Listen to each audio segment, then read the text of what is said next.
Here we go. A little confused tonight. Sorry. Intro first.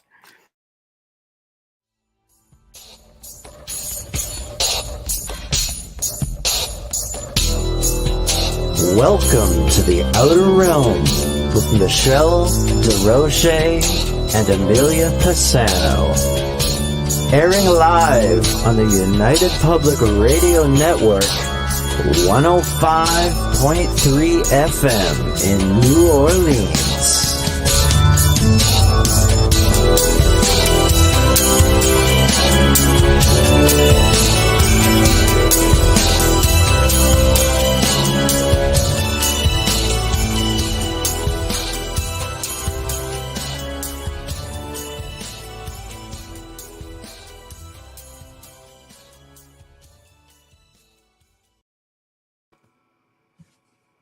Welcome to the Wednesday night segment of the Outer Realm. Everyone, sorry, a little bit of a hiccup there, but we are on track and we are broadcasting live right here in the United Public Radio Network and UFO Paranormal Radio Network, 105.3 FM from the beautiful city of New Orleans.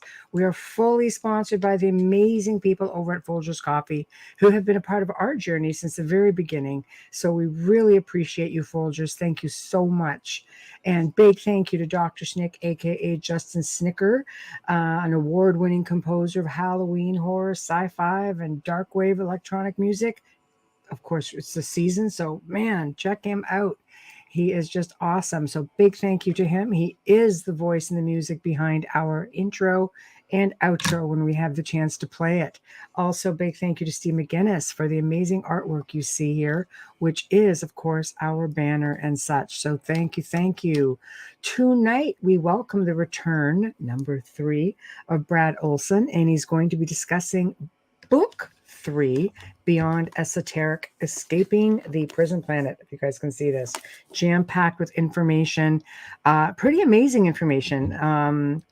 Some of it you guys will be familiar with. Other stuff it may or may not be for the faint of heart, but it's a lot of knowledge that's floating around out there, and I really think that be an eye-opener for some people. And you know, whether it's your cup of tea or not, definitely worth the listen. So prepare for that and get your questions ready. And I just want to make a point of saying we are on 8 different chat rooms. We see everything coming in. We just have to wait to be able to segue your questions and comments in because we don't want to interrupt the guests. There's just so much information that we have from our guests. We just like to give them as much time to speak as possible. So we're not ignoring you. We are going to get to all of those questions as they, as the time allows us to do so. So just bearing that in mind. And another reminder, wherever you're watching the show tonight, like us, join us, love us, follow us, subscribe to us, whichever it takes, man. If you're digging it, please support us. We really appreciate that. So with that being said, hey, Bubbles. Hey, how are you? Oh, man, you know. Well, the beginning of the show is a good idea. I'm a little concerned because I don't see Facebook coming up. Oh, yeah. It's like, what? No. Where is everybody? I know. We've got Tamara and Wayne and Samantha. Oh, it's not. You know what? I probably have to refresh it. I'm not seeing any of the damn comments now. Yes. So we are getting ready. I'm just sending Brad his link right now. Okay, bam. So hopefully I'll see the comments when you post them on the screen because I can't see the chat room. Oh, really? Can you see?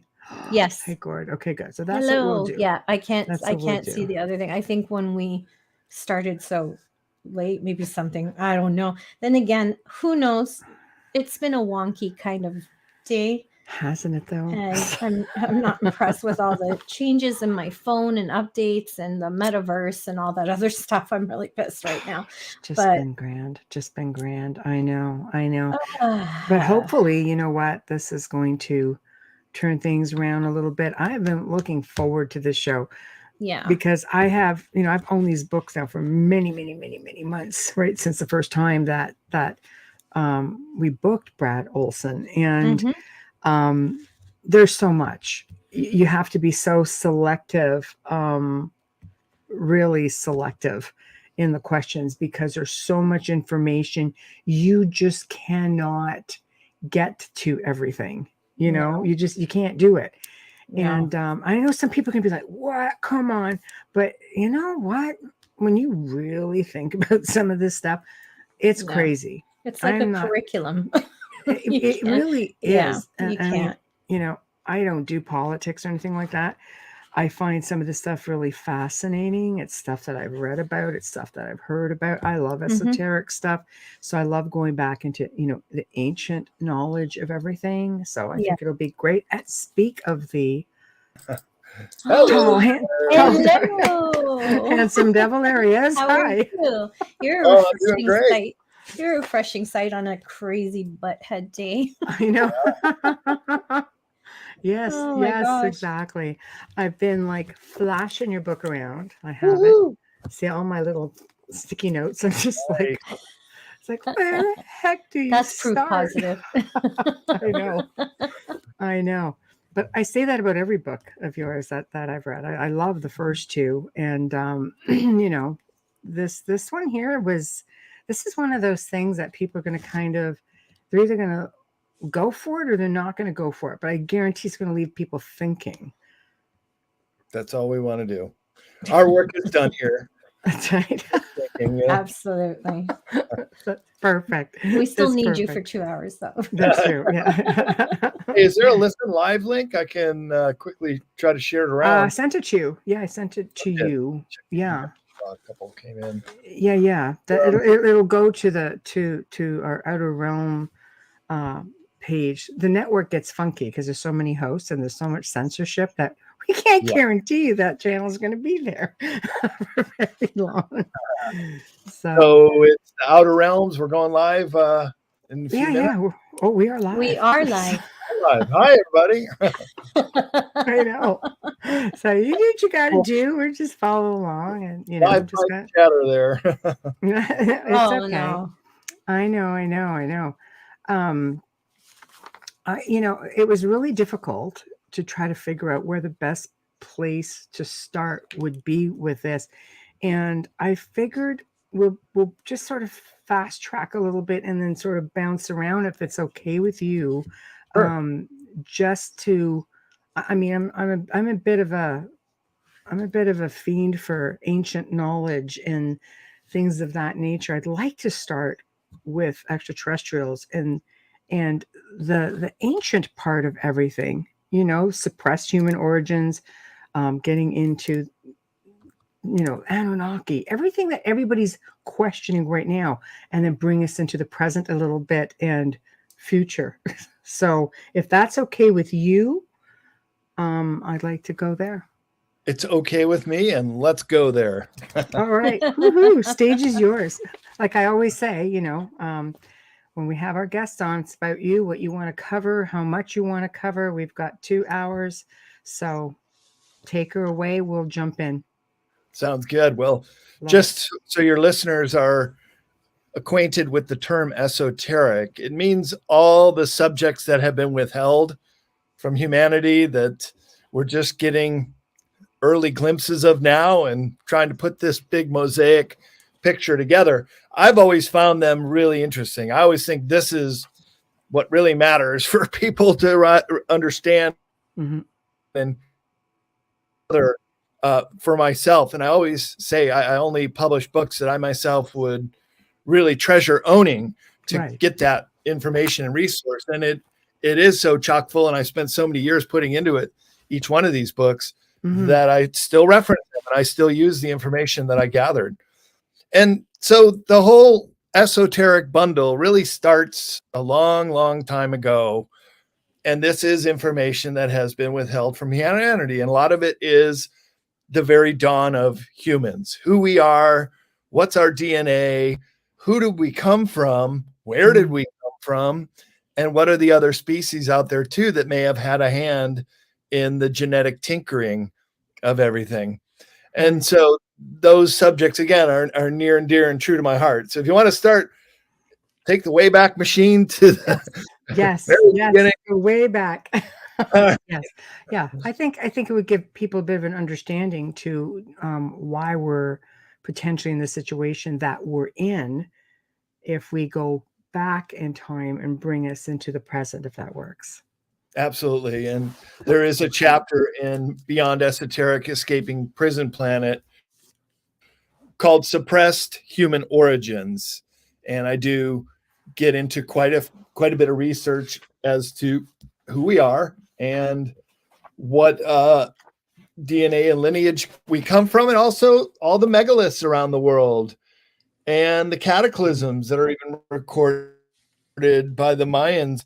And then you get the elongated skulls that are actually also found all around the world. So the picture just gets bigger and bigger, and the timeline gets older and older.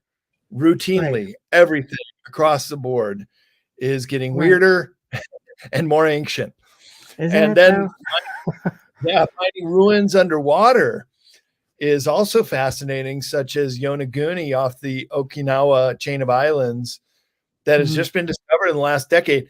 Could only have been carved out of this stone during the last ice age minimum, with a very high level of technology. So when I say older and older, then we're not only talking about the elongated skulls and beings that look quite like us as humans, but probably a lot taller and a lot bigger heads, but also had a certain kind of technology to be able to build this level of megalithic architecture, and some that are found even below sea level. So would have had to have been done in very old times. Right. Well, yeah, like millions of years ago in some cases, from what they're saying. I mean, there's mines that have been found that are like 250 million years old, out of place artifacts that leave you scratching your head. You know, we're not the first kick at the can, without a doubt, on this planet. So, okay, so giants, everything, all of this information that has been kept from us, there's definitely more to it than we've ever been led to believe. Aside, I mean, like I could say aside from the obvious, but those who don't really follow this sort of thing, why do you think all of this would have been kept from us? Why is it a big deal? I mean, we're a very young civilization in comparison to many of, you know, different things that are being found right now. Great questions. Yeah, why is this kept from us? In America, it's called Smithsonian Gate, and they would literally collect the giants out of the mounds and dump them in the Atlantic Ocean, out of sight, out of mind. Wow. One of the examples of a dig that was done by college professors in Lake Delavan, Wisconsin, not too far away from where I grew up. And I was out there last summer checking it out, did a quick video on it, where these giants were found. And you have these professors from Beloit College in southern Wisconsin doing the dig methodically, just as science dictates. News started getting out. It was picked up in several newspapers. And then all of a sudden the Smithsonian comes and flashes their badge like the FBI, says, "Oh, we're in charge here. We'll just take over this dig." The scientist says, "Oh, okay. Well, we would very much like to be privy to what you find and future revelations." They took over. They took everything out of there, and then they denied it ever existed. And this is done time and time and time again. And then this time they just did it to the wrong people, because these were professional scholars who made a big stink, and then they were made out to look like they were fools.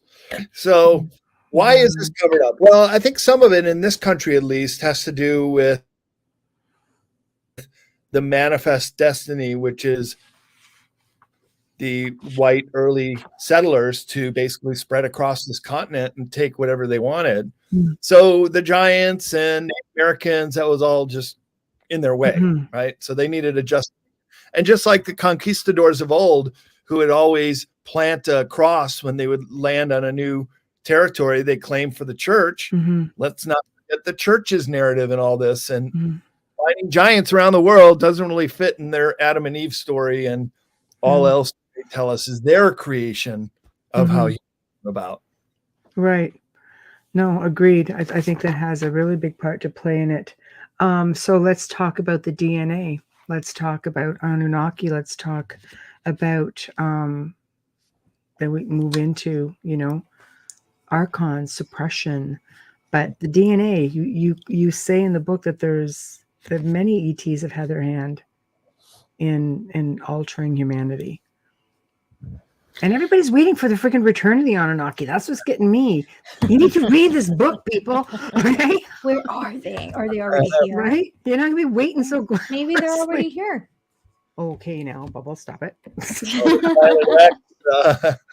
Yeah, the Wormwood planet coming around in a big, long elliptical orbit that may be the Anunnaki planet that may have a hand in our creation. Mm-hmm. Well, I came from a great conference last weekend in Orlando, Florida, and it was the experiencer and researchers like myself and a lot of people, including Dr. Sala and Elena Dinan, were talking about the return of Enki.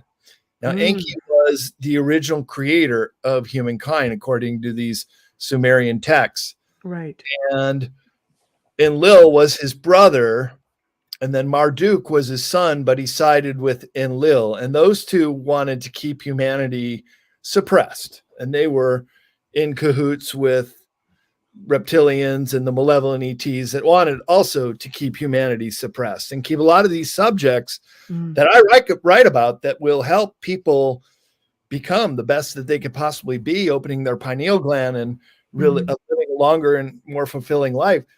We're like a worker race to them. That's what we were created to originally mine the gold fields of Southern Africa for the Anunnaki. And as the narrative goes, Enki was booted. He was the good guy. And Enlil and Marduk then took over for many centuries. And what they do, and I asked Elena Dinan this specifically, how is it that they are able to live that long? And they are master cloning geneticists, scientists. They have gotten that down to a science, and they will clone themselves and then move their spirit into the next body. That's what I was told is how they do it. And so that is the return of Enki at this point. And what they want to do is clear all the malevolent ETs off of the world from the underground bases, can't fly in and out, planet's under quarantine, and let the humans decide their own fate. And that's a fair way to do it. That's the prime directive way to do it. I would support that too. But the humans, we got to get our act together and stop killing each other, stop destroying the planet, stop irradiating Fukushima and Chernobyl's and all those. We got to clean up our act, right? Because we're still fighting each other. This is like Planet of the Apes down here. We're very primitive.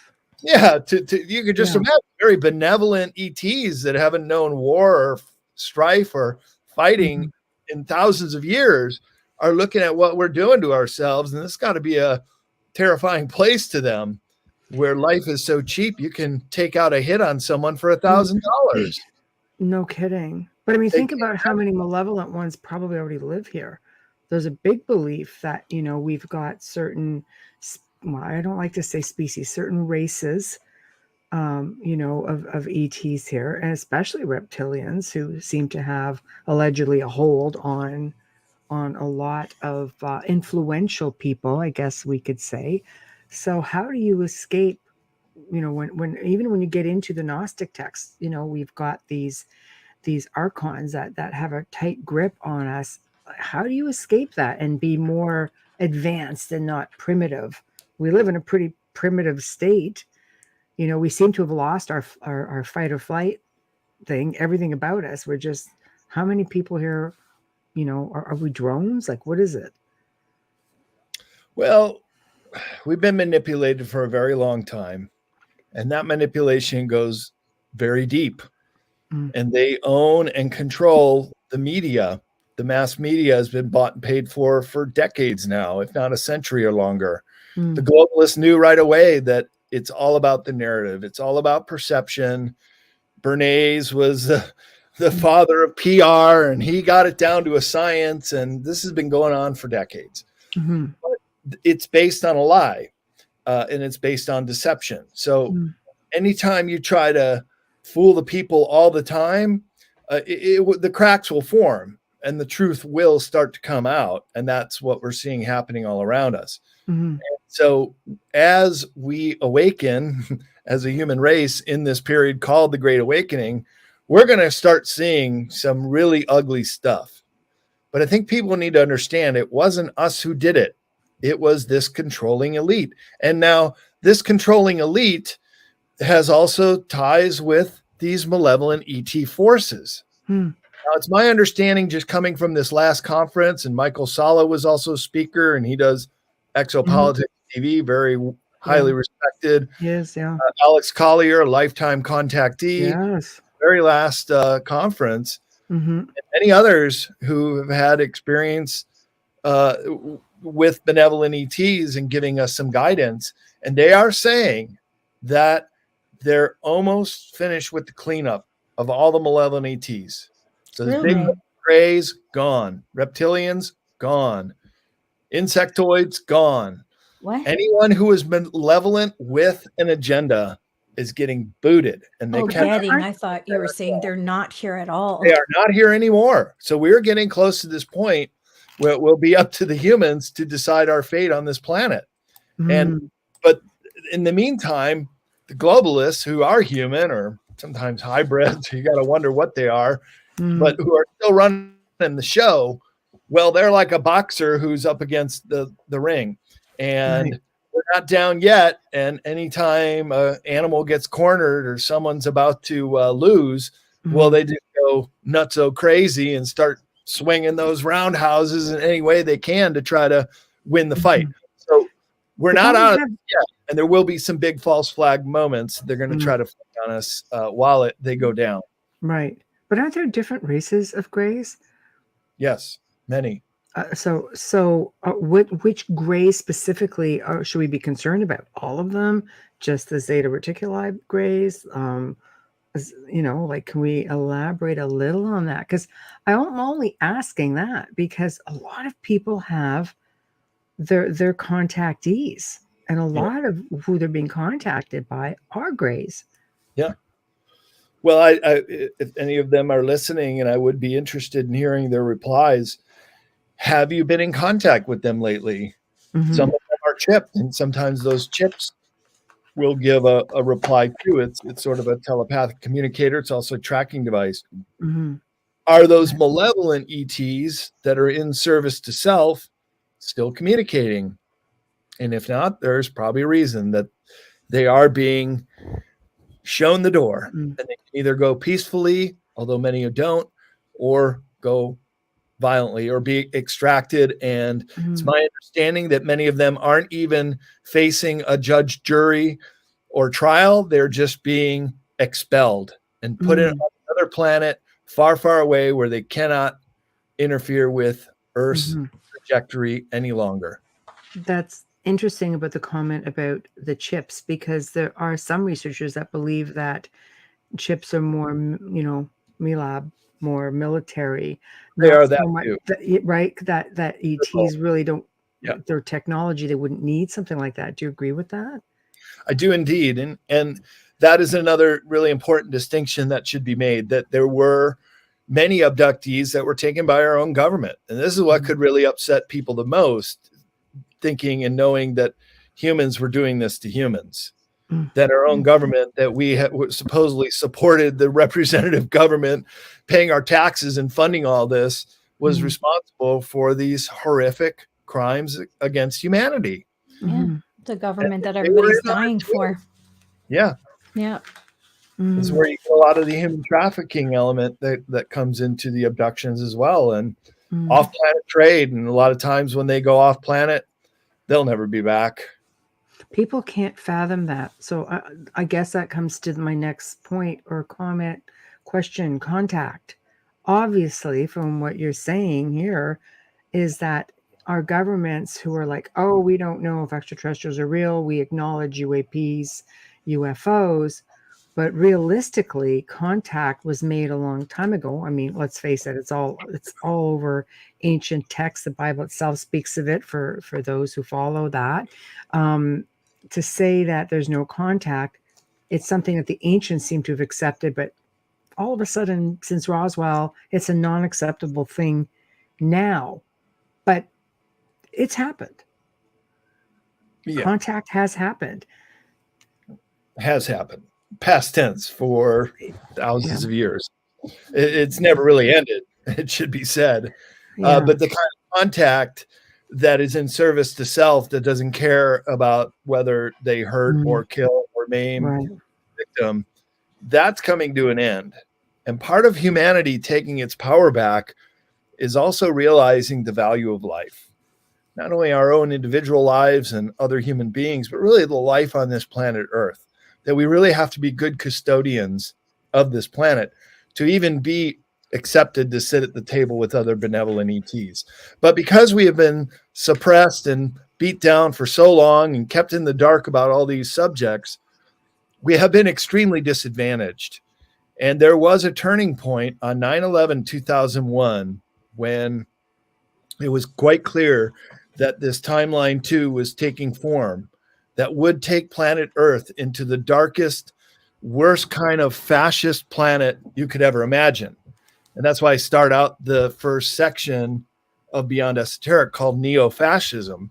Okay. So people understand how terribly close we are and still are going down this really terrible, desperate path, kind of akin to the movie Avatar, where we become this giant corporation with high technology, just moving around the universe like a locust, exploring anything we can get our hands on. Right. Or we can ascend to become fifth dimensional beings, right, and have this great light bulb moment with all of humanity. And I would even propose that people off planet who are still humans and uncontacted tribes that still live in the Stone Age, we're all human beings, and we would all have that light bulb flash moment, that monkey effect simultaneously. So we've slipped into another timeline. What do we think? What was the catalyst for that? How do we know that we've switched over? Some people say, oh, they switched CERN on, they put HARP got going, and whoop, there we are. We've moved over. Like, how can it happen that fast? Like, what made this change? How did this happen? Well, there's enough of us who are waking up and aware and can see through the agendas and see through the fear. As I said, the lies can only hold up for so long. But truth is like a pillar that always stays constant in the universe. And you can wrap it up with disinformation and lies. You can put lipstick on a pig. But at the end of the day, all that stuff just falls away. Still and the pillar of truth still stands strong. Right. So I recommend getting behind the pillar of truth, and then you can't go wrong. Right. And then it's a matter of understanding the depths of what has been done to this human race. And yeah, sure, there are periods that it's very enraging, but it's also enlightening to see that humanity has a chance, really the first time in its history, to make this big ascension and shake the yoke of this globalist oppression. But everybody out there knows we are in the thick of it right now. We are in the fight for our lives, the fight for planet Earth right now. It's happening. So let's start with that then. Let's start with Nikola Tesla, who himself was believed to be an extraterrestrial. A lot of people don't know that, right? He was said to be Venusian and brought down here. That's in newly released FBI files, right? If you go to the vault on their website, it's there. And we're being spammed with porn. Thank you for thinking that we were so deserving of this, but we're just going to move that right out of there. Okay. So, yeah. But he had all of this technology, free enterprise, free everything. Everything. My God, the man was just a gift to humanity. And everything seemed to shift from there. So let's start with him. There we go. Right there. Nikola Tesla. Oh, a man out of time, for sure. Yeah. And you get those every century, a couple absolute geniuses who come here to serve humanity. And that's really what it's all about. That's being in service to all. And certainly Nikola Tesla was of that mindset. And Right. All we got to do is backward engineer all the stuff he was working on, and we could have his world system. In fact, I understand they're working on a Wardenclyffe Tower out in Texas. And really? trying to replicate how he did it. Do you know that the tower we saw, I think I do have a picture of it. It's in Future Esoteric. Okay. Wardenclyffe Tower on Long Island. That tower was actually the transmission tower. The way he was pulling out, drawing the free energy was deep down into the planet, because Nikola Tesla discovered that there's a pulsing in the planet. And if you can tap into that rhythm, it becomes a generator and creates free energy. And the tower then was going to be used for transmission. And he was right in saying that we could power planes when they're in midair. All the cars driving, mid-driving, no fill-ups ever, no fossil fuels. So you can imagine how he made a lot of enemies. Oh, yeah.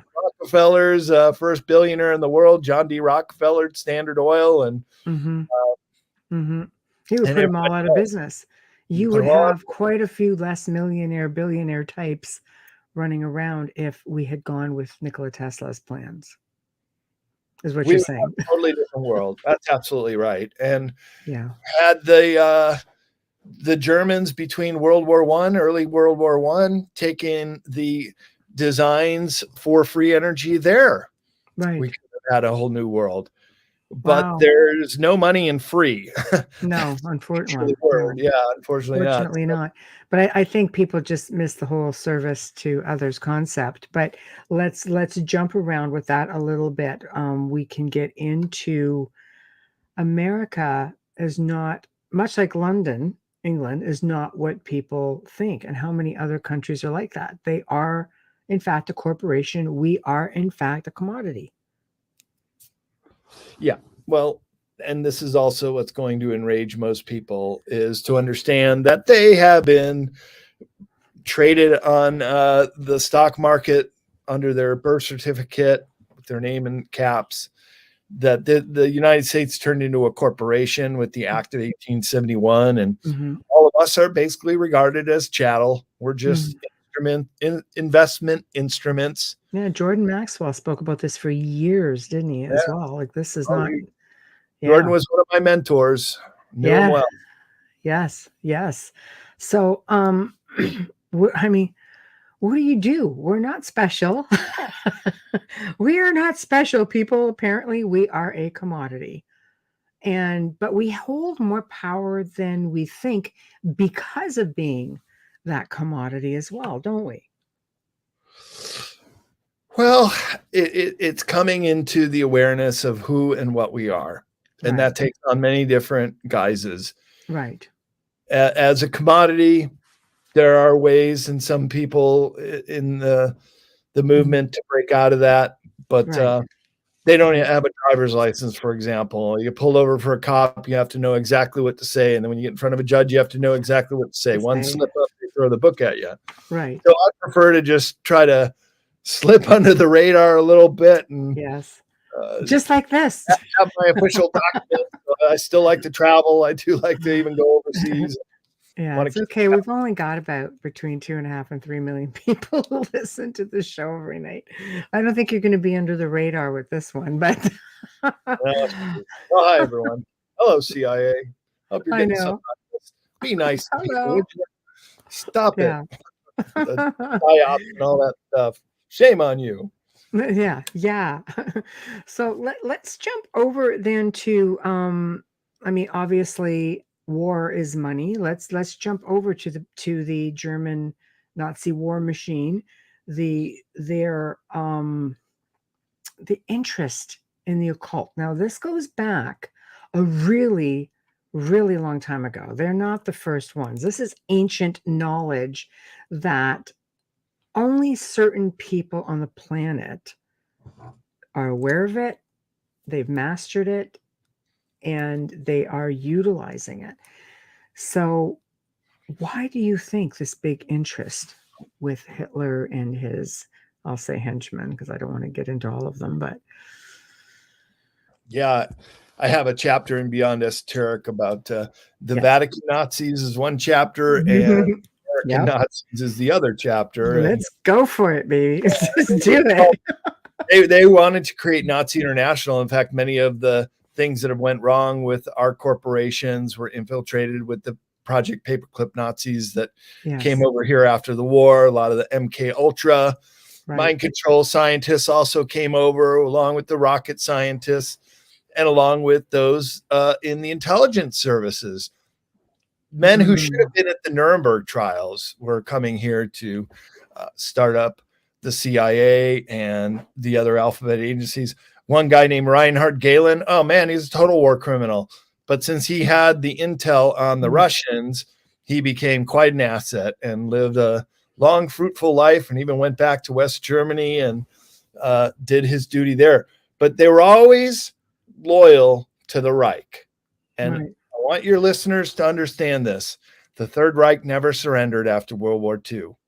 As a political party, they went underground, and they became an intelligence gathering and financial influencing operation. Wow. Now when I was down in South America 4 years ago, I was poring over maps and really researching this area of southern South America, the Patagonian region, both in Chile and Argentina, finding that there were massive land holdings in both of those countries by unknown owners, but they all had a German accent. Funny that.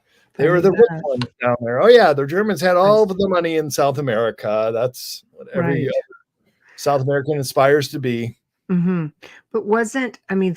I remember reading something recently. Wasn't Hitler related to the Rothschilds? And didn't the Rothschilds have an island called Rothschild Island down near Antarctica? They do indeed. Easy to move and maneuver. Okay. And it's right across the straits from the Rockefeller Plateau. So Wow. You're a billionaire tyrant, you get naming rights, I guess. Yeah. How goes Right. Wow. Or Okay. So it was plausible. Yeah. So it was plausible that they made their way there. Oh, more than plausible. They were definitely there. Right.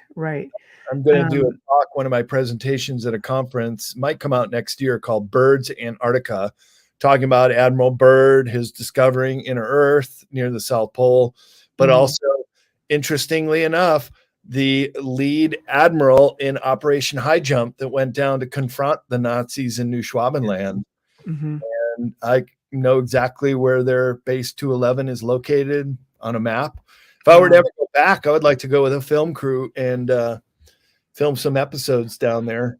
I think you would be hard pressed to get near it these days with everything going on in Antarctica. Well, one of the things I found when I was there, of course, I was in the Palmer Peninsula, the most touristed and traveled part of Antarctica, but we were free to go where we wanted to. And I have talked to some travel companies, and they'll take you where you want to go. Just costs a lot of money. Oh yeah, I bet.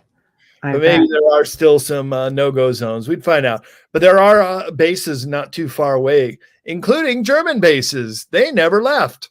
Yeah, I was finding maps from the Cold War era. There's the Neumayer base right there in New Schwabenland. That one's near the coast. And then inland is the Conan base, Konhen.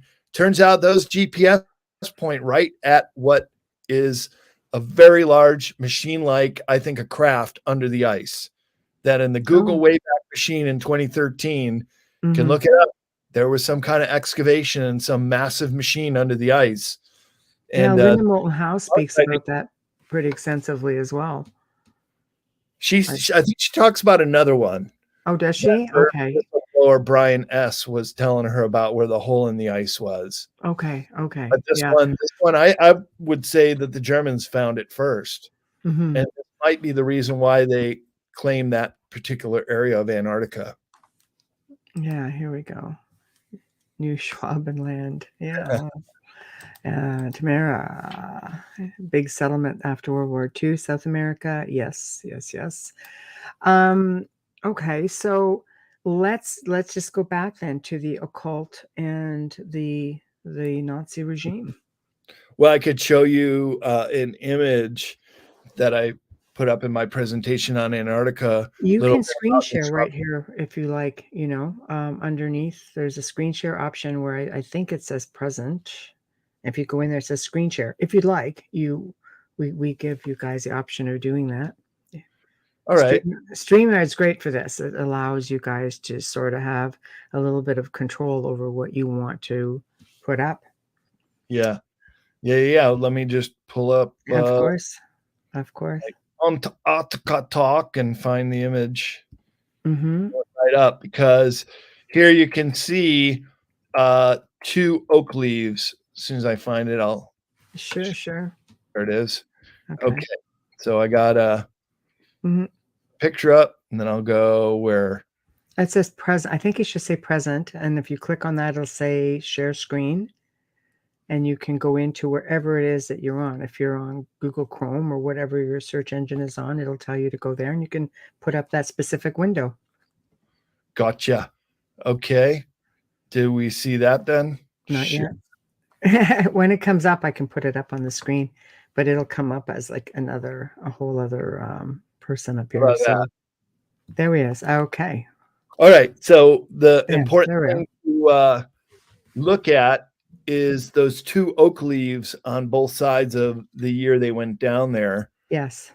And the oak leaves represent the occult journey. Oh, wow. And it says there, it's swastika and oak leaves clearly reveal this Thule Society fraternity, which was their the secret society that Adolf Hitler, Hess belonged to, and Adolf Hitler himself.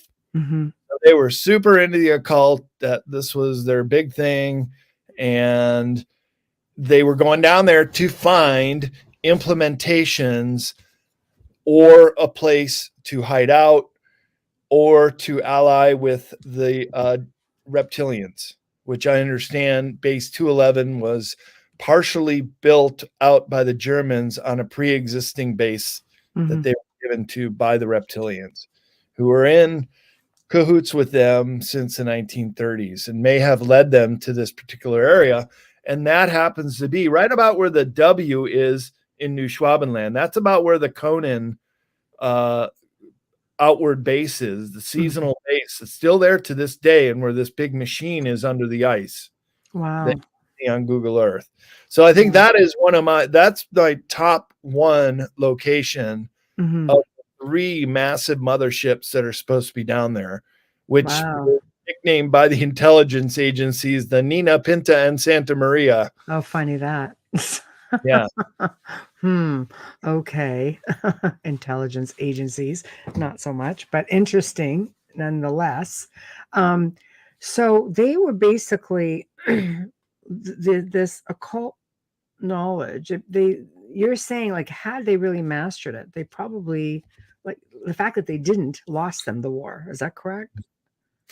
So the Germans knew they were outnumbered, right? And in the lead up to World War II, they had this philosophy of, it's called force multiplier. Right. So they felt that if their troops were trained better than any army, that was a force multiplier, that those soldiers could kill 10 to 1. Right. Their tanks were so much better that they could take out 10 to 1 enemies, that they were not daunted by the overwhelming outside forces of Soviet Union, of America, of the other allied European nations ever getting together to take them. And had they won at Normandy, the fortress Europe would have held up, and it may have been an entirely different outcome, because they were getting very, very close to detonating a nuclear bomb if they hadn't done it already in one of their deep underground military bases. But at the end of the war, some of the very first paperclip scientists that they swept out of Germany took them right to Los Alamos and down to White Sands in New Mexico, where they detonated the first nuclear bomb here. Right. And those were the nuclear bombs that were dropped on Japan as well. Right. There's a comment. We can start putting up comments slowly, guys. So Mike says, at this point, we're in a world where black magic is being conducted by all governments. Do you agree? Well, they're being controlled by perhaps this overlord of sorts. I Right. thought, and Mike, we know each other. He was at the Mount Shasta Summer Conference, Oh, very nice. one of Alex Collier's last conferences, and he just did a Q&A, was one of his talks. Somebody went up to the microphone and asked him, who owns planet Earth? Oh, good The answer was question. simply the Anunnaki consider ownership. Really? But that deed is now reaching expiration, and that can no longer be the case here. If it hasn't changed already, it is meant to change fairly soon back to the human race. But the human race is going to need to get its act together, so to speak. Right. So you need a mass awakening. Yeah. Basically, it comes down to like awareness more than anything else. So then let's talk about how the Vatican plays its role in here. We have, obviously, there's a lot of, Roman Catholics. It is one of the newer religions. Sorry, people, but that is a fact. Catholicism, on the grand scheme of things, is, and she's back. Internet made it good. I am so sorry. My screen went black. Oh, it went rainbow and black. I apologize. I'm so sorry for interrupting. Okay. Just as Tamara was saying, where's Bubbles? There she is. She oh my Look at God! That. It's like Hi. magic. It's just insane. Thank God my daughter walked in the door because I am not tech savvy. So she came in and she managed to, I don't know what she did, but I am so sorry. I'm so sorry. Well, you came in just at the right time because we're talking about the Vatican, and I know, right? And it's part in all of this. I've always been specifically fascinated with the Jesuits, and I know that there's this big melee in there. So why don't you enlighten us on that? And don't shoot the messenger, people.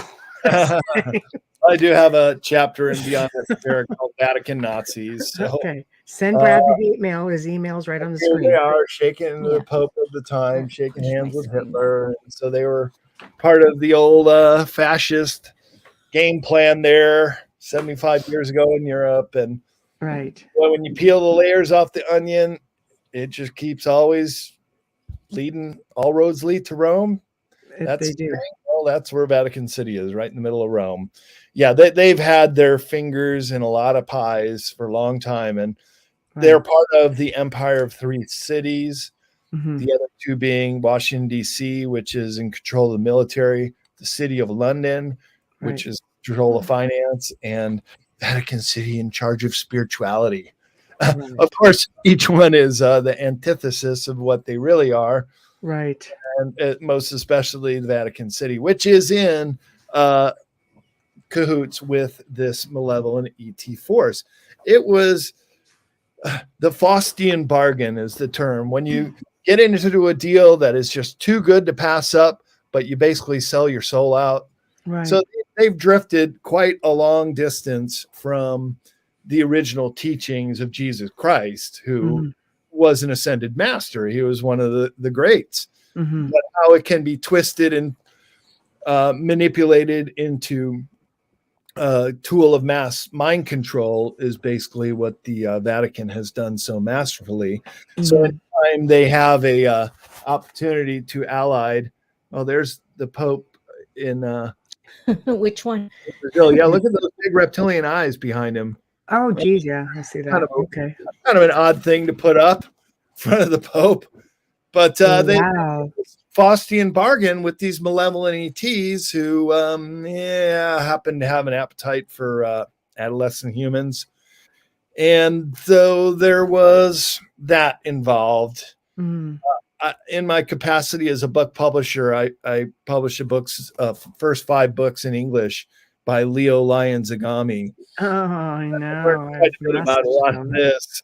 Yeah, I know you know, Michelle. I mean, it keeps you up at night when you think about the depths of what they 9 of his books. Name of God, yeah, right. I know it's there's a lot there. I think when you start realizing that the Pope also has someone that he has to answer to, being, from what you say, the Black Pope. But from what you're also saying, there could be a whole Jesuit thing Connection. Yeah. at the very top of all of this also. Is Well, that there is. correct? That's a good observation. What do we have? The Pope right now is a Jesuit, first in history. And the Jesuits, they are structured as an army. They're structured in the hierarchy of a military operation. That should give you a sense of what they're really all about. When the Vatican had a couple popes who were actually siding on the good side, 150 years ago, the Jesuits were banned. They were an outlaw unit, but they've turned that around and worked their way back. So even the Black Pope is the other one in Rome, and he's also a Jesuit too. So they've got it lock, stock, and barrel. But they're all has it about always been like control. that? They're all about money. What's that? Yeah. Have they always, the Jesuits, these were a pretty esteemed organization at one point, but in ancient times, were they always like this, or did they just fall into this power trip, I guess, like everyone else? Yeah, they did. And well, the Jesuits were the ones who went around the world with the conquistadors and with other voyages of exploration. You look around a city, in the old city, or the most opportune real estate, it's almost always Jesuit. And I think in San Francisco, I used to live in the Richmond neighborhood. Just up the hill on Lone Mountain is the Jesuit University, USF. And they got the best spots. They got the most money, and they've got the most property. And look, priests are not allowed to marry, so they don't pass on their inheritance to anyone. They have been collecting property, wealth, all kinds of artwork. Who knows what's under in the Vatican archives? Nobody's allowed to go down in there. And so if we were ever to release the information from the Vatican Library, I think that would irrevocably change history as we know it. Sure would. Amelia, did you want to get this? Yes, thank you. Kenlin Weiss says The Borgias on Netflix is a huge eye-opener to the dark sides of the Catholic Church. I have a comment for that. That's only scratching the surface. If you go back into the histories online and you start reading, you're going to find that the popes were actually placed in power by organized crime, by the actual mob in Italy. Just saying. And I'm Italian, and I'm speaking from what I learned when I was there. I'm not I'm not trying to, I don't want emails. I'm not, I'm Roman Catholic. I was raised that way. Right. Yeah. I'm just saying that this is a fact. What you're seeing is just scratching the surface. They can't put everything out there, or they'd be, for sure, they'd be sued, and slandered. They'd be in lawsuits forever if they put everything out there. If you watch the new documentary that's on there right now, Vatican Girl, that'll open your eyes even wider. Yeah. Wow. So there you go, guys. Go check. It'll open your eyes even wider. It's disturbing, to say the least. It's disturbing. So thanks, Mike. Yeah. So, the Vatican archives, that's history changing right there. I mean, this is information that they've, compiled over centuries of their existence, right? So what else is under there? Getting to the meat of things.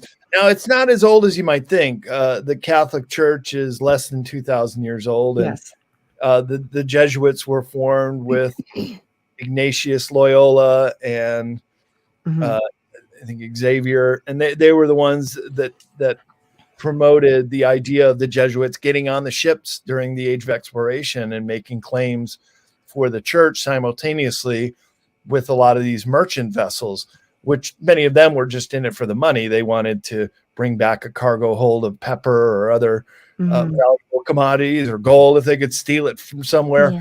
So it was really an age of piracy, but it was also an age of conquest. Because when you look at the map and you see how tiny little England and even smaller Netherlands and tiny little France, how are these countries able to have the far-flung colonies around the world? The old saying that the sun never sets on the British Empire. They had so many colonies and all the time zone that they had just amassed so much power and influence in a lot of these places. Now, when the schism began with Martin Luther and the Protestant Christian religions broke free from the Vatican, well, that created a lot of wars. That created a lot of strife. And part of the reason America was formed is because these Christian religious groups wanted to get away from this control mechanism in Europe. And even the Protestant faiths were under persecution in countries that broke away. So there was a lot of religious motivation, and the Jesuits with the Catholic countries, like the ones that all have Latin-based languages, Italy, of course, France, Portugal, Spain, the Jesuits were a big part in those voyages of conquest. Yeah, the Order of Jesus, though, it's one of those things that not what it seems, I guess. Right. Now you're starting to get a general idea here. Nothing is as it seems. Gosh sakes. Okay. Everything's inverted. Yeah. I came in at the right time. I know. I'm trying to word things delicately. It's been a bone of contention for me. I think when Da Vinci Code came out, a lot of people who didn't know anything went, holy crap, right? Yeah. When they saw the vaults. And that's just an image given to you from Hollywood. Yeah. Those vaults extend kilometer upon kilometer underneath the city. And the Vatican, you have to question, why do the gates lock at midnight? Why are the Rome police and the Italian police not allowed or permitted to investigate anything there? Those are questions you need to ask.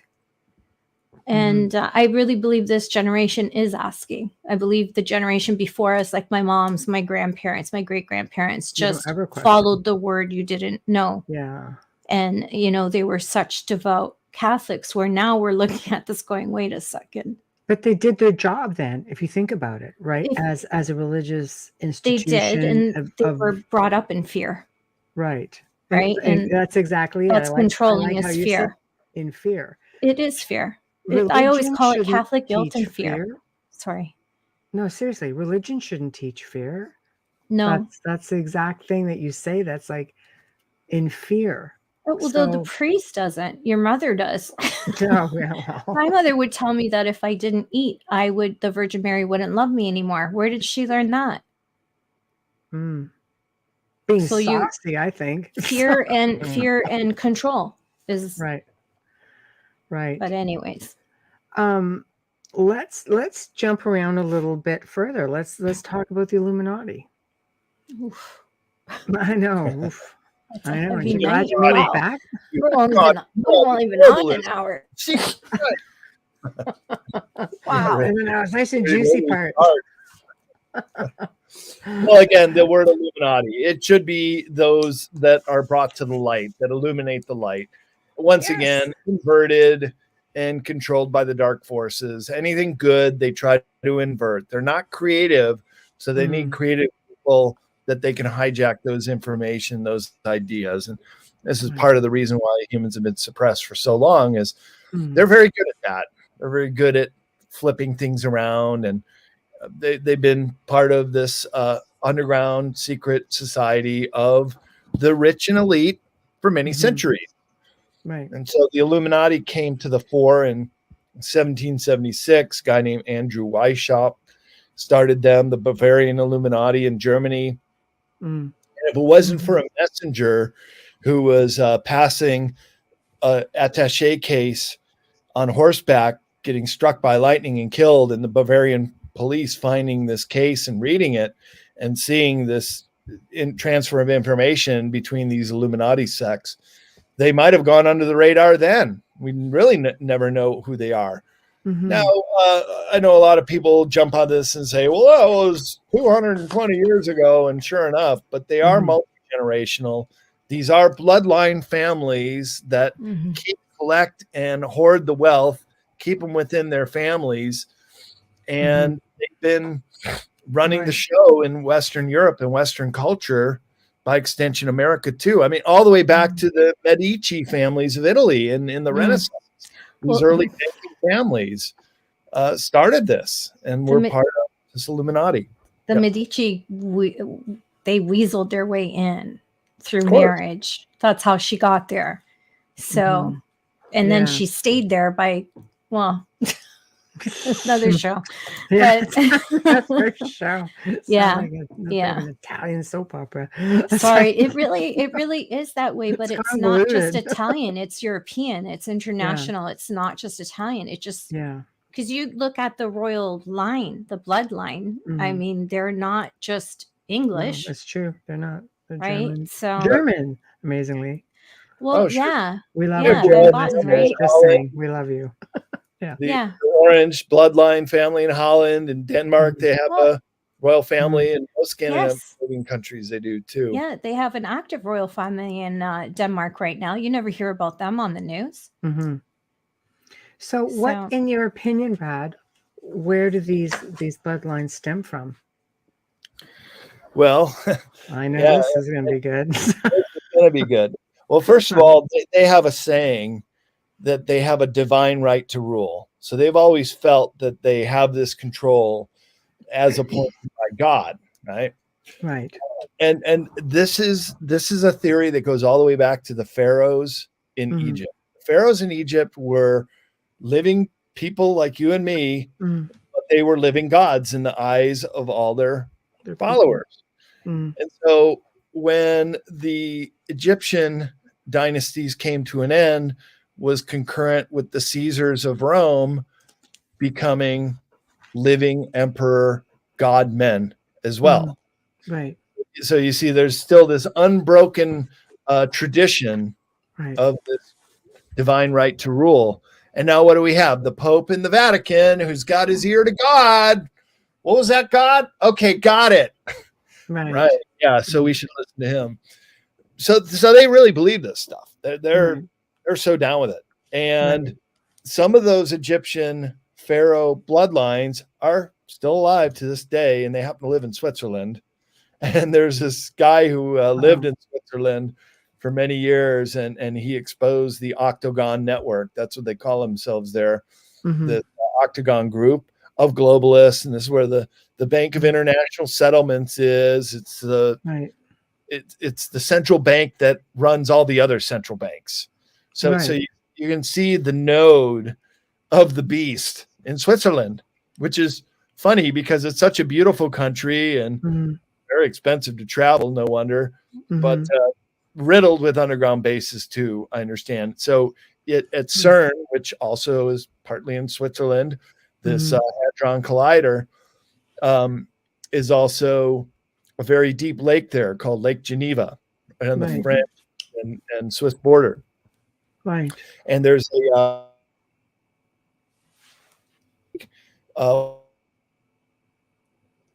sea near Genoa is the entrance point. So my point is this, that they've got the money under the wraps. They got the spiritual control out of the Vatican. They own all the resources, and with all the money, you can buy up the media. All the judges and police chiefs and politicians are bought and paid for. They're in their pocket. So this is the length at which this Jesuit octopus with all its components has really been running the Western world for that time. Nowadays, we call them globalists because they're more into this corporation control. But back in the time of Adam Weishaupt, they were the royal families. They were the ones with all the wealth. They were the ones that declared war on one another, and all the rest of us commoners had to go along with it. Right. So when we look at places, we're looking at world governments, that are all, let's face it, the Illuminati, the cabal, this is all the top probably 1 or 2% that are associated with this. And we end up with a lot of different organizations. I wanted to ask you about, again, going back to the Jesuits for a moment and their affiliation with the Knights Templar. Because this is now an organization that, this is still very active. But how could this, you're looking at the Knights Templar, in my opinion, got a really bad rap. And even the Vatican came out and said, yeah, they were framed. It's, it didn't happen, blah, blah, blah, blah, and all of that. How are they connected now? And because a lot of information is surfacing about the Templars, people really love them. There's discoveries here in North America that are happening, and people are like, wow, this is something really good. Keepers of sacred knowledge, keepers of lost relics. What are they really, from what you're saying? Well, we got to understand the historical context when they came into being. The original Knights Templars were wealthy, noble knights, but took an oath of poverty. They were the poor knights of the temple. That was the original name of Knights Templar. And they were all on a crusade to go to Jerusalem and retake the Holy Land, which they did. And so there's Templar castles all over Israel and Lebanon and Syria, Turkey, and the islands, Cyprus. Oh, yeah. Well, they were all heading towards the Holy Land. That was the goal. And there were several crusades that took place over a century or two in the Middle Ages. And they were also the very first international bankers, because a lot of these knights wanted to take some gold with them, but they knew that it would be a liability to carry it with them. So it was the Knights Templars as the first international banker that developed ciphers. And that is a little device where you know the combination for it. And so the Knights Templar merely only needed to take a cipher that only he knew the combination for, and the Knights Templar bank on the other end who had the other cipher. And when they matched up, the knight gets his gold. Right. So that worked remarkably well. And then they started charging interest. Now, interest to this day is not allowed in Muslim countries. It's called usury, and it is forbidden. Right. And that's one reason why there's two cultures at odds with each other. That's one reason that they really don't like the ways of the West and of the money lenders. And this is the only act of Jesus Christ, act of violence in the Bible, was him upturning the table of the money lenders and the money changers who were operating inside the temple. And he was dead within a week or two after doing that. So you try to mess with these vested interests, and look what happened to Jesus. That's how they'll be. Even that far back, for sure. So it looks like there's still, obviously we're getting into this age now where there's still information that's being kept from us. Recently, in the last probably 6 months, the Georgia Guidestones were, I think we were misinformed about them personally, but they were taken down because people really thought this was like, these were evil messages and this is a new world order thing. What are your thoughts on all of that?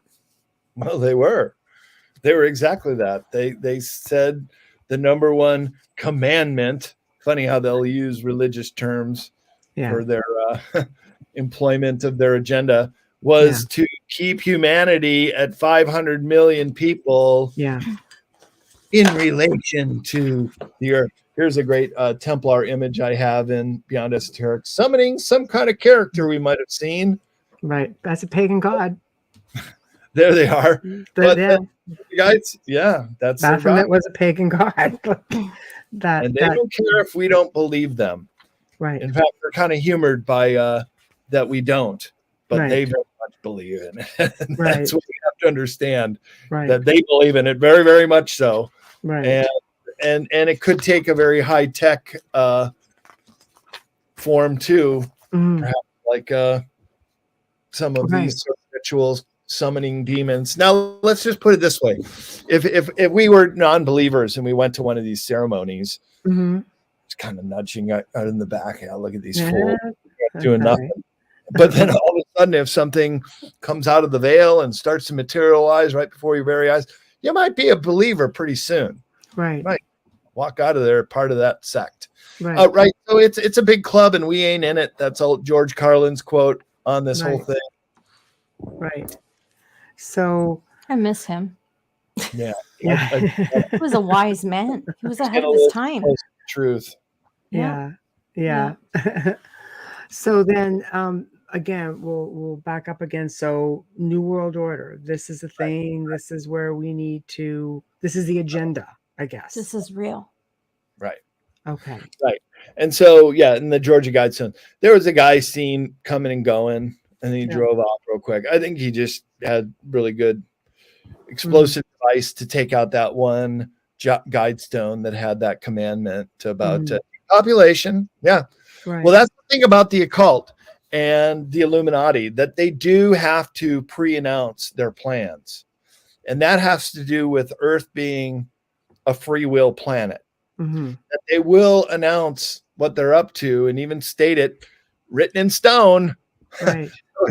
It's right there for all to see. Now, if you use that information or you don't, that in their opinion is whether or not you deserve to know. My question is, though, is this not just as bad as, you know, around the world, people just defacing monuments, trying to make the history go away? You know, isn't that just another form of it? We're just going to try to make this go away. These were standing there for a really long time, built by somebody nobody knows. But it's not going to go away with the ideology just because the stone doesn't exist. Yeah, well, I like the symbolic gesture of blowing it up, because that's what we're ultimately going to have to do with these globalists before they blow us up.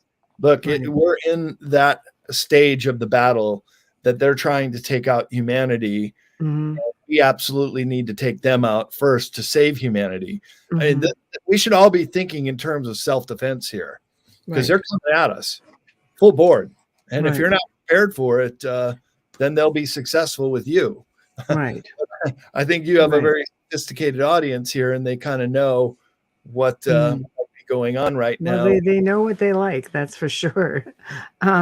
So here's a picture of those Georgia Guidestones on Esoteric. Which and they're so sad. Yeah, they're long gone now. Yeah, I just look at things like, you know, there's these like amazing monuments that have been blown up all over the world. And it's sort of a way of taking them out. It's like, you know, well, out of sight, out of mind. Will history repeat itself? I don't know. Will somebody just come up and build something bigger? Like it doesn't make the history go away. It's sad. Some of it, yeah. It's regardless of who did it, why it was there. It's sad because it was there and it was ancient. No, you know, like, are you going to go and try and shove the Easter stones? Are you Easter Island? Are you going to go to, like, it's ridiculous now. One guy tried to run one over with his truck, just saying. So well, sorry, that's why there's a perimeter around it now, right? So, yeah. Okay, especially Stonehenge. Yeah. From Beyond Esoteric. This is the audience hall at the Vatican. And let me just show you the close. Oh, what does that look like? Oh, there's it from the outside. What is that? It looks like a big snake for sure. Well, it sure does. And then you go inside and there's the Pope sitting on, geez, what kind of throne? They have the serpent a lot. Building while we're at it. What were we saying? They have the serpent a lot. In fact, Medici was called the queen, the serpentine queen. But doesn't that just mean? Isn't that just another form of knowledge? Then like it was ancient times. Then it was, yeah. So, do you think that's what maybe the Vatican is? You know, I'm playing devil's advocate. I know it sounds really good. We're talking about snakes. If I could just insert. Yeah, is it not just a form of knowledge? Or do you think is it the flip side? Like, should we be looking at all different angles to make a proper assessment, I guess is what I'm trying to say. Sure. Yeah. Wisdom. That's right. Yeah. The Garden of Eden. Right. Go ahead, Amelia. I was just going to say the serpent is knowledge. It's actually in the Italian culture. Most every Italian young girl has a snake ring. Right. I have 3. Right. It's just something that a mother buys the daughter, and it just represents knowledge and protection. Right. So it's a culture thing in Italy, but I don't know about the Vatican. I don't know. Right. I'm just speaking for the rest of the country because they're not part of the Vatican. Right. Okay. Yeah. Yeah, Jessica, I have one. Yeah, I know. My mother, I think, bought them for everybody, but yeah. Let's just do a real quick sponsor and station ID so then we can Yes, move I can forward. actually get there. Because there's so much in here that I'm just like, I'm bouncing around a lot, and I apologize, but it's hard in 2 hours to get as much as I want to see get out. I lost 30 minutes. That's all I'm going to say. I feel Sorry. like I lost my life. No, it's not your fault. My computer just crashed. But you are listening to The Outer Realm with Michelle DeRoche and Amelia Pisano, coming to you live on 105.3 FM radio from the gorgeous city of New Orleans. Tonight's guest is a returning guest, and we like to call him friend because it's his third visit, Brad Olsen, and we are talking all about esoterics. And right now we just touched on the Vatican. So if you missed it, wait for the archive. It'll be up in minutes, honestly, less than 30. And you can listen to it from the beginning. Shout out and thank you to the amazing people at Folgers Coffee for fully sponsoring our show from day one. Thank you so much for your support and your continuing support and sponsorship. A huge thank you to the main man right now at this time of year for sure. For our intro and outro, Dr. Snick, the sonic surgeon, Justin Snicker, award-winning composer and musician. You can find his music on Amazon and Bandcamp, and follow him on Facebook and Instagram. He even today on Instagram dropped a clip of his music, and I just saw that. So just make sure you give him a peek. You go in there and give him a follow. And if you're listening right now to us, give us a like and a follow. It would be nice. I'm like begging at this point. Yes, and check Brad out. Right yes, here. That's right. And stream or listen to our archives on the platform you normally use if you've missed any of our other episodes. And if you've missed Brad's other 2 appearances, you can find him in our archives. And if you go to our Facebook page, the Outer Realm Facebook page, all of them are posted there, and you can find them and listen to the other 2 segments. There we go. Yes, we have them all, but we do stream. All archives will be on over 200 different sites around the world. Yes. So pick one, you'll find them. Anyone that you use. Just all you have to do is search United Public Radio and then the Outer Realm. There we go. Check it all out. Okay. So we're kind of fast forwarding again a little bit since we've down to about a half an hour. Shadow governments, time travel, underground bases. Where do we want to go with all this? It's crazy. Oh, stuff. Wow. Can you come back? Like on this. I have a list. Yeah, like even just on this, we're going to need a whole show, Brad. I know. This is a big deal right now. This is a big deal. Shadow governments is very prevalent even in mainstream media right now. It's being spoken of everywhere. Here's a question for you. Oh, Dolly. Hello, Dolly. Yeah, that's a great question. And we can address that if you'd like. Okay, I'm just going to read it out for people who are not audio. watching. If you're just We're listening FM and you're station, so we have a lot of audio listeners. We do in our archives. They're mostly audio. Jolly Saffron, hello, Dolly, says, Mr. Olsen, are you aware that the Earth is entering a phase of changes as a result of our sun's 12,000-year cycle that the 1% know about and are planning on surviving with most of the Earth's without. She corrected that. Most of the Earth's inhabitants. So I'll put it back up for you to see to answer. Dolly's a big deal in this field.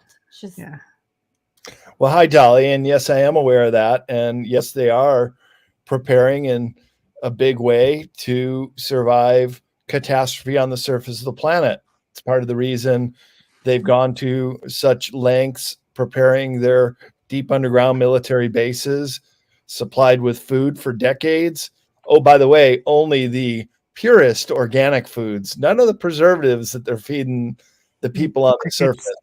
Oh, not because we're expendable to them, very much so. And to manage. Oh, there. Okay. There we go. Yeah, sorry, you froze. We're waiting. Okay. So this is on top of everything else. This sounds like it's a big one. So yeah, and they do believe that there's going to be this sun flare, or coming from the center of the universe now are other energies that are also transforming human beings. So we're really walking on this razor's edge, whether we're going to go down this timeline 1 or timeline 2. Timeline 1 is the humans entering the Great Awakening.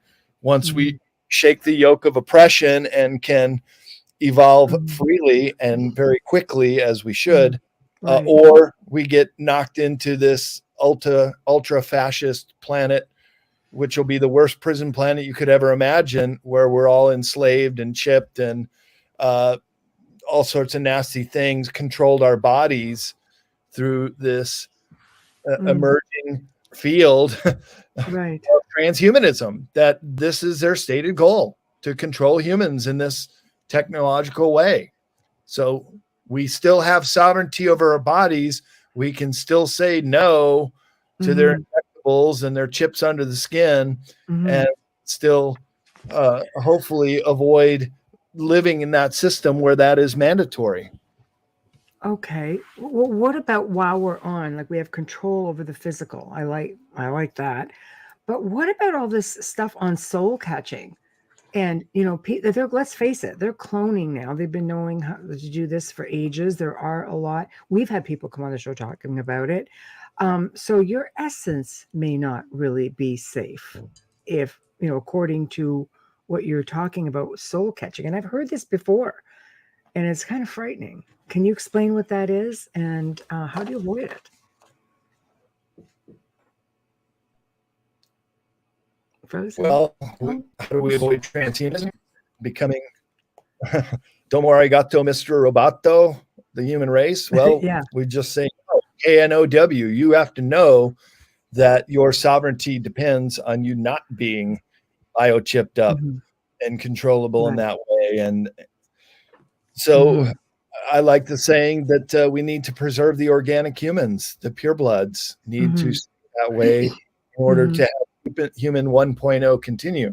Because let's face it, we've already crossed the Rubicon here. And 2.0 is already starting to take development before our very eyes. So what about soul catching? How do you avoid that? Because our conditioning teaches us to go to the light.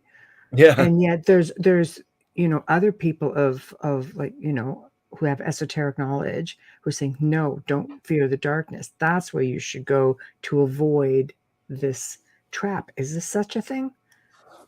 Definitely a thing. That's why the subtitle of my book is Escaping Prison Planet. Okay. And here's the escape.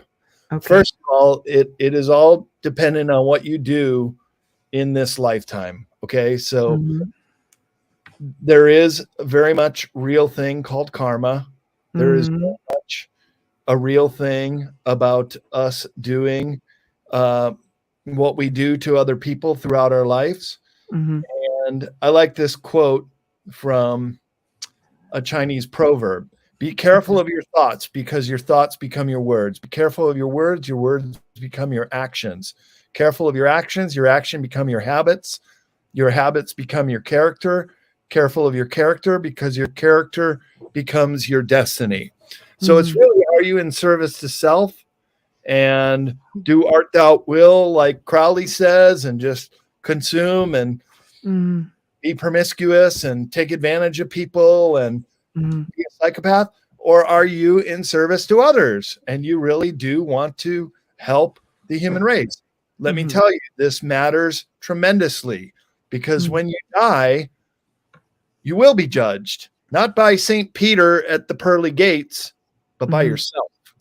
And you're going to watch your life in review, and you're going to see the amount of good energy you've put into situations and people, places and things, or the amount of bad energy. And if the abundance goes over the top, then you're going to have to come back. And if you've been really bad, and if you've murdered people, or if you've even committed suicide, you're going to come back in very unfavorable circumstances. Why? Because you need to learn the lesson on the value of life. And the value of life, including your own. Why do you think trees will cling to a rock with everything they got in the most adverse situations? Life has the purpose to stay alive. And we're also evolving. And we're evolving spiritually. So this is what I call the real philosopher's stone. Once you know that you have to do good in the world to basically escape prison planet, then it's pretty much, you can have a ticket out of here. If you don't, karma's going to bring you back, and you're in Earth school once again to learn the lessons you refused to learn the last lifetime. And can't we just kick back to the other timeline? It's just much nicer. Well, it's your life in review, and if you've done harm to people, then you're going to have to come back and experience that exact same kind of harm.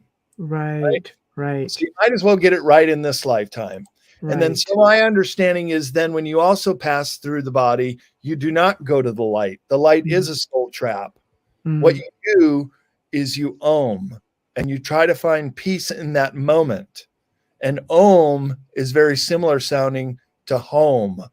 And if you go home, then that's your soul family that will greet you. And then you do have the opportunity of going elsewhere, transcending, or if your true love for humanity is to come back and do another tour of duty, that's what the Buddhists call Bodhisattva. And the Bodhisattva comes back and I believe people like Nikola Tesla was a Bodhisattva with his knowledge of technology. Definitely an advanced human, most certainly from other very advanced civilizations, and having that memory and coming back. How did Mozart be able to create concertos when he was still a child, that we still listen to that music today? So people are born with these incredible abilities, and sometimes they come back because they want to carry on that tradition. And so why are we not allowed to remember all of that? You know, we come here like we're green. How are we supposed to learn if we're not allowed to remember anything? That's what the soul trap does. So when you do go to the light and you don't pass this life test and you do have to come back to Earth school, they swipe you the memory. This is another reason why humans are incredibly disadvantaged, because you come back with this blank slate, not knowing, and then we're very susceptible to all the religious snake oil salesmen that want to bring us in, and it's all a form of mind control. So the real escape from this prison planet is knowing thyself. And once you really learn about yourself and what you do and have done in this lifetime, you'll start to remember other past lifetimes. That's why I'm a big advocate of travel. I've had my great experiences. First time I had a past life recall was in the city of Pompeii, which was destroyed by a volcano in 79 AD. And when I got there, I knew my way around. It seemed all so familiar, and only a portion of the city has been uncovered. And I felt like I knew the streets and the way to the Colosseum and the Forum and the shops and stuff. I've had a couple of revelations like that. It's an interesting city, just saying. Just being jogged, having your memory jogged, I guess is what you're saying. We've got a big comment here. Amelia, if you can get that. Yes. Hi, Steve. Steve White says, good evening, everybody. Very interesting topics tonight. Have you ever heard about the term called walk-in spirits? As they will enter somebody's body for a brief moment, and the person that's being affected is actually seeing things through their eyes, meaning the spirit. This only happens for a brief amount of time, possibly up to 1 or 2 minutes, and then will exit that person's body. Anyways, the term is called walk-in spirits. Yeah, it's happened to walk-ins. Yeah, it's a form of possession, if you ask me. A step for that in. brief second. Yeah, it can be, but there's some stories of benevolent ETs also doing walk-ins. But there has to be an agreement with the soul that's lived in the body to that point. Sometimes it becomes from a traumatic car accident, and the soul that lived in the body is accepting and passing away, and then the body can be revived, and that person that's revived then comes to. He's still in many ways that same person, speaks that way, of course, looks that way, but has these new abilities and that are brought in from this soul journey outside the body. Yeah, or stronger. But not every person that dies and comes back has a walk-in. Right. It's the same soul, but even from that experience, almost routinely with everybody who's had that death experience and has come back, just comes back with a sense of knowing that there is another journey after this lifetime. Right. Yeah. This hopefully it's going to be not a scary one. Let's talk Project Bluebeam.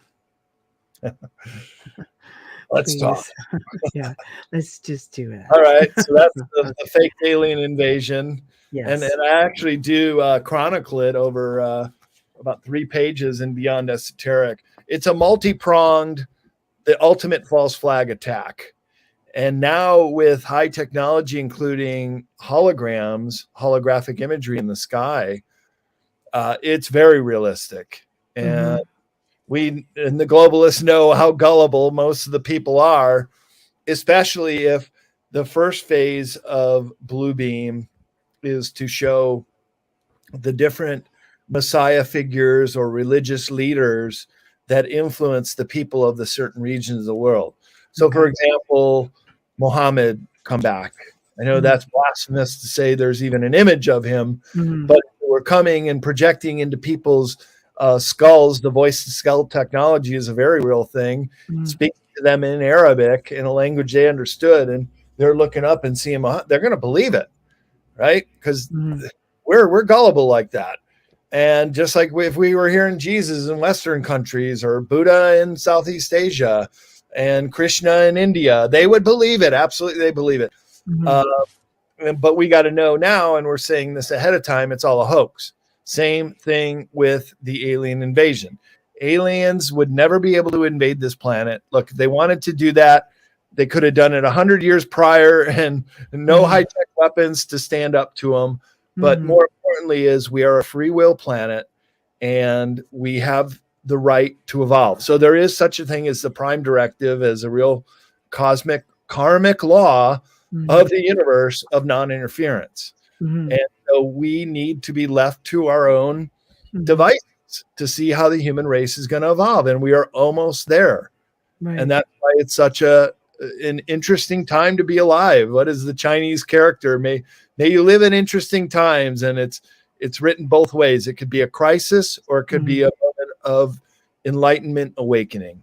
And we hope it's that and not the crisis that destroys this planet and most living on the surface. Well, here's to hoping for sure for that. It's a bit frightening of an outcome. I'm just going to throw a couple of things at you as we count down. We can cover that if you don't mind. Phil Schneider gets a really. Some people completely believe him. Some people completely did not believe him. What are your thoughts on that?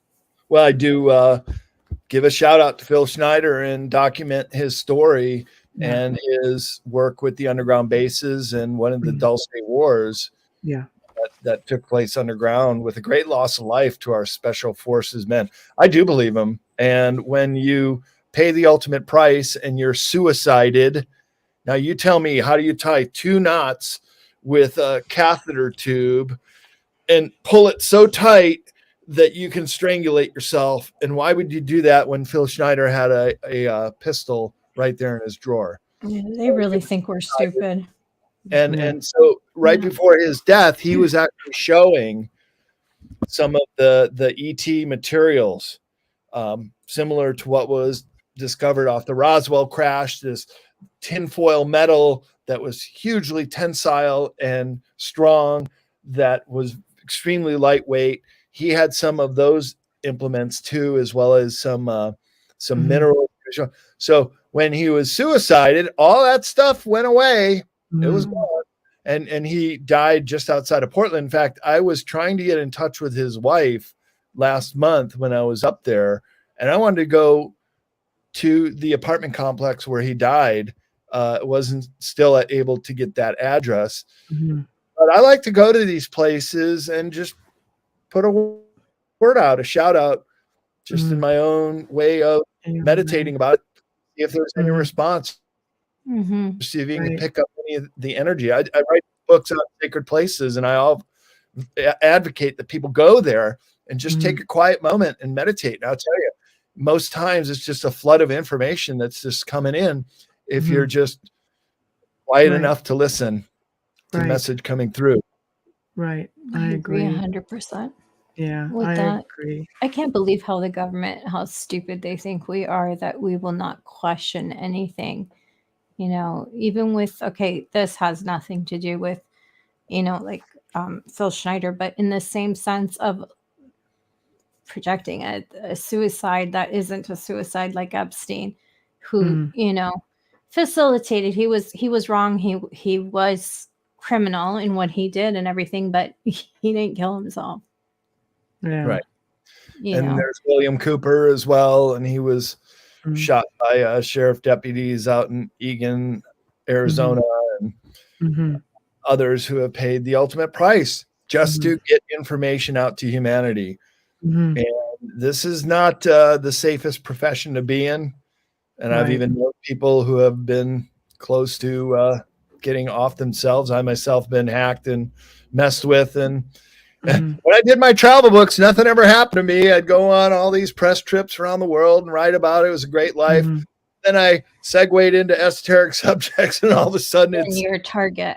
Energetic nail that sticks up just gets hammered down here on this prison planet. Man, they're real. Well, Brad's saying he's trying to keep a low profile and whatnot on this show. Not on this show. You're on one side of the spectrum where you're trying to get the word out, and Epstein was on the other side where he could release the names of the elite. Do it. They killed him. Yeah. Don't you notice Ghislaine Maxwell is in prison, and yet none of the accused have paid a price because they're the ones who are keeping her there. So there's always a catch-22. shadows. Yes. There's always shadows. Yes. Okay. Akashic records. Off topic. Yeah, that's when Where it gets. are they? So that's similar to the illustration. I know. Beyond esoteric. This is the yellow cube. Right. And the yellow cube can look back on any event, not only in Earth history, but really in cosmic history. Right. If you know how to use this device and get back there. This was demonstrated to our generals in 1964, part of this Greada Treaty, which in my opinion is null and void because the human race had no knowledge of it. How can we be making deals with extraterrestrials for technology whores? The generals back then will do anything to get technology. And then so this year they were demonstrating the yellow cube, which was gamed by the globalists for many decades to provoke this timeline 2 scenario.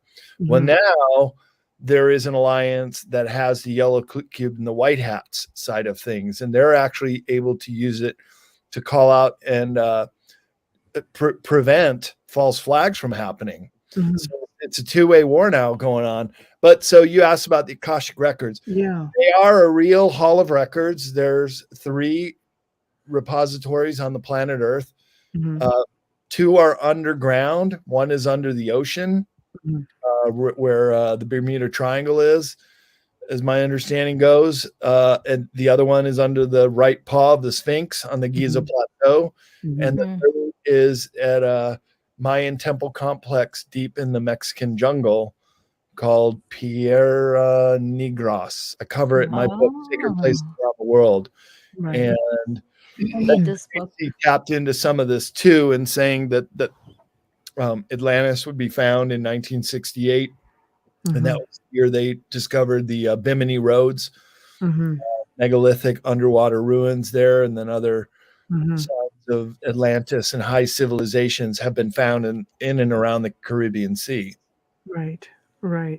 It's fascinating stuff, to say the least. I think there's a lot more that's going to start surfacing. How about the Black Knight satellite? Yeah, been up there, age-old original satellite, the first man in space, Yuri Gagarin. I'm not saying that right. He saw it, the Sputnik first satellite, spotted it. Our astronauts know it. Interesting thing about the Black Knight satellite is it has a pole-to-pole rotation around the world. Most of our satellites that go up stay at a certain latitude around the world that way. But if you think about it, if you have a satellite going pole to pole, at some given time, you will have a spotting on every single part of this planet. So it's used for ET control, has been. It's been up there since we've been looking into space. Tesla said he tapped into it. He was getting information from that. Oh, wow. He didn't know it was. Oh, every time it's something really juicy, he freezes. I know, you're freezing. Come back. Come back. Seriously, it's juicy. Oh, guys, There we are. It should have froze restarted again. the computer before. Yeah. Let's get you back, and then we might have to start you back at that beginning of that sentence. You're getting juicy and you freeze. I know. It's like, what? Wait. Oh, sorry, guys. What? Can you say that? Can you repeat that if that's okay, if you don't mind? So Tesla was tapping into the Black Knight satellite and getting connection or getting some communication from it. And I don't know if he knew exactly it was coming from that or another ET source, but this is a presumption that it was coming from the Black Knight satellite. It's been up there for a long time. Light? There's pictures satellite? too. Black Knight satellite. Black Knight. I need this book. Okay. Yeah. I know. Yeah, there we go. I need this book. I'm going to order it right now. Well, as soon as we end. I don't want to be rude and go online now, but yeah, I need this. I want to learn. Like I'm you don't always have to agree with everything, but it's good to keep open mind and listen to everybody's, perspectives and what they've learned and the what their whole education, their knowledge. It's so important to always be aware and pay attention. Mm-hmm. It's important. And this is part of it, is getting all of this out, and getting the word out, right? I'm going to ask you something that's not in the book, but I do like to follow Michael Salla. I think he's brilliant. All of these arcs that he's talking about, are they there? Are they surfacing? What's the purpose? Cedar arcs, I guess, is what he calls them. Yeah, he did a presentation on Friday morning at the Spiritual Informers Conference, and I was on a couple hours later. It was a tough act to follow, and identify about a half a dozen arcs around the world. Interestingly enough, one of them's at the bottom of the Atlantic, not far away from the Bermuda Triangle. That might be part of the reason why that area is so entangled with phenomenon. Another one is in Antarctica in Lake Vostok region, and it is heating up. And it was in the spring in Antarctica or the spring up here, it was the fall last year that this heat wave swept over Antarctica, especially in the Vostok region, where the temperature was over 70 degrees above normal. Unheard of. There's massive melting going on as a result, and that may be the exposure of the Antarctica arc, which would irrevocably change the narrative once again. So they're basically these massive craft. These particular ones that he was speaking of are all operational.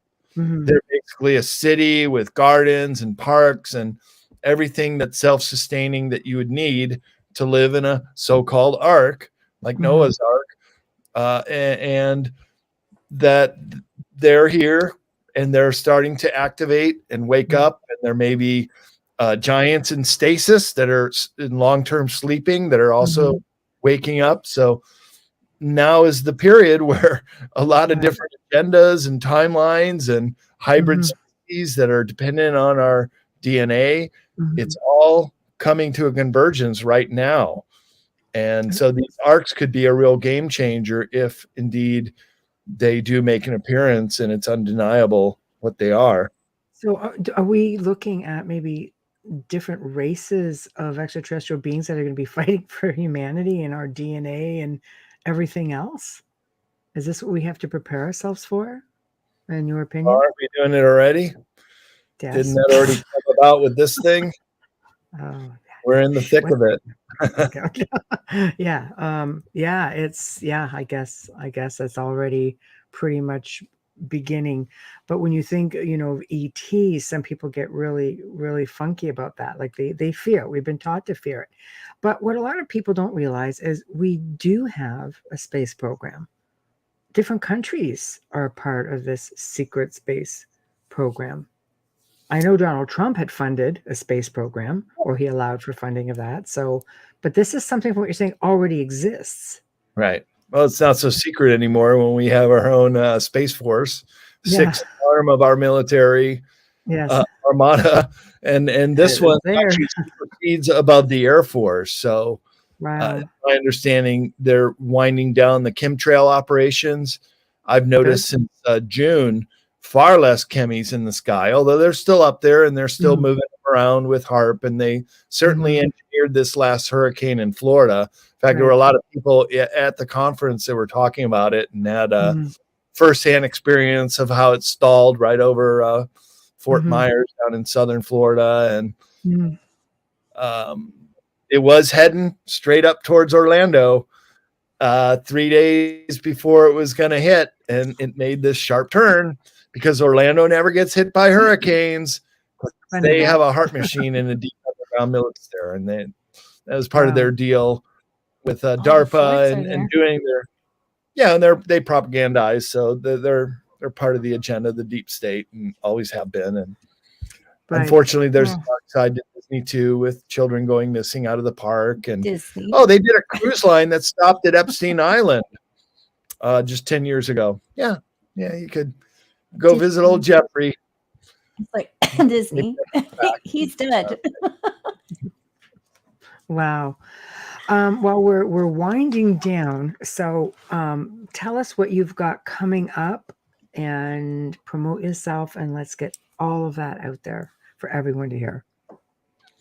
Yeah, I've had a really busy speaker schedule all year, doing my final talk of 2022 this weekend in Santa Rosa, California at the Open Symposium.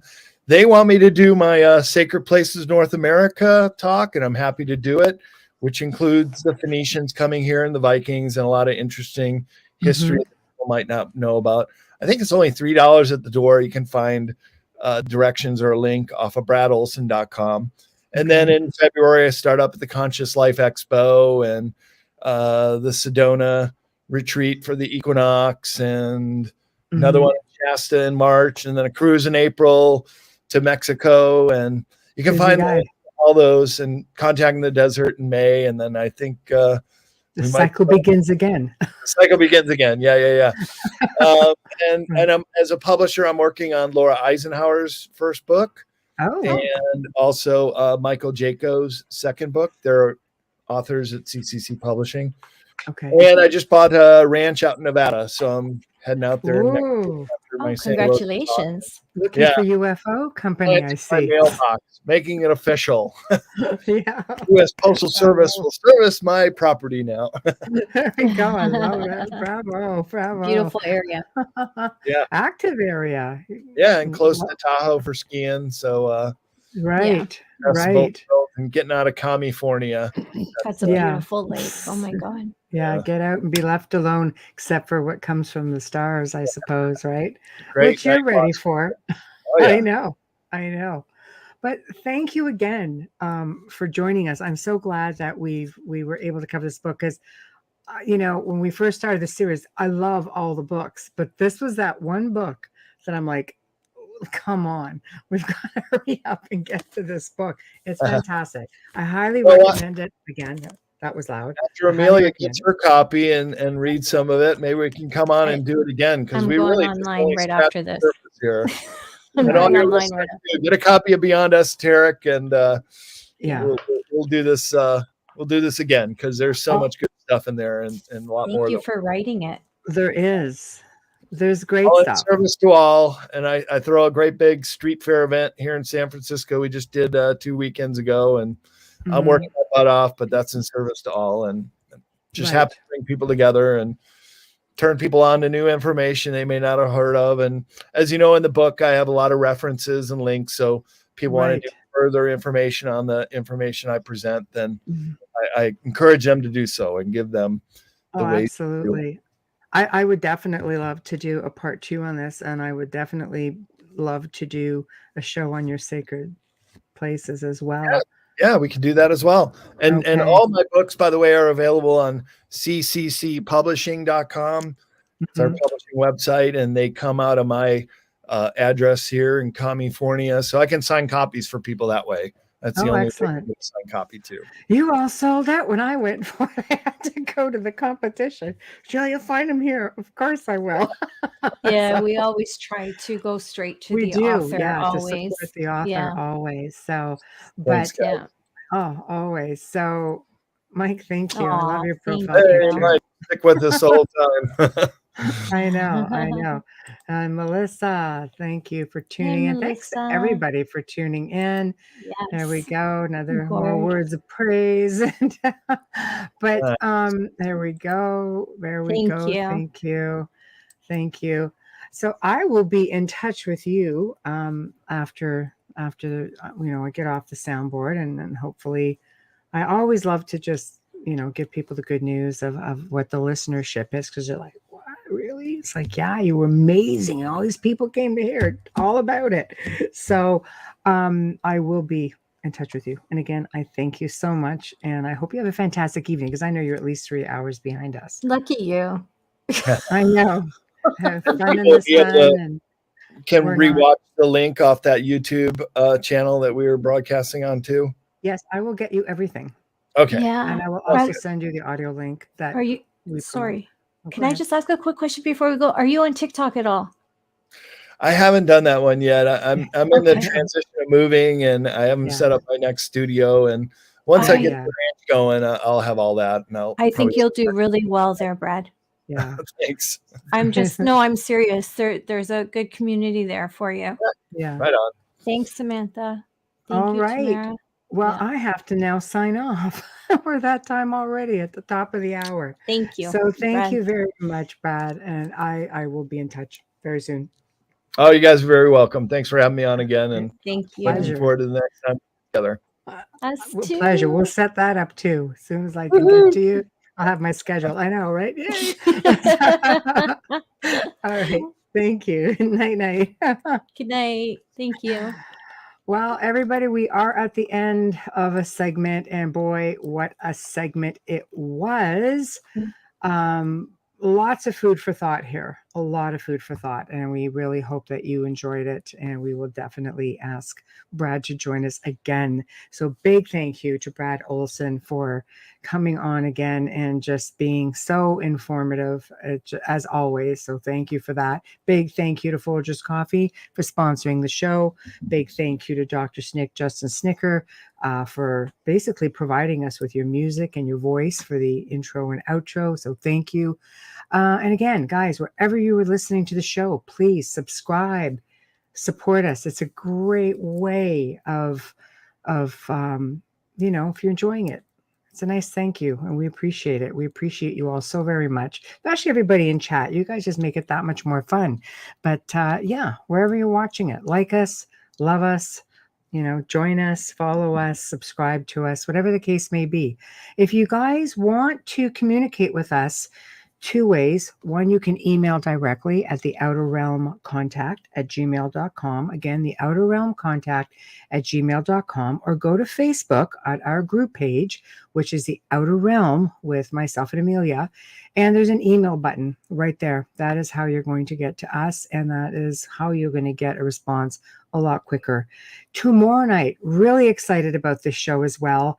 We welcome for the very first time, Ron Moorhead. And he has spent decades researching Bigfoot, and he's going to be discussing his book, Quantum Bigfoot. And all I know is I saw a clip with him on a segment of Alaskan Killer Bigfoot, and it blew my mind. I love it. We've thought it. So many of us have gone, yeah, see, that's a thing right there. Anyway, he's the guy who basically has spent a lot of time researching it, and he just wrote about it. So check him out and join us tomorrow night for Ron Moorhead. Until then, guys, thank you all for joining us, and we will see you tomorrow evening. Good night.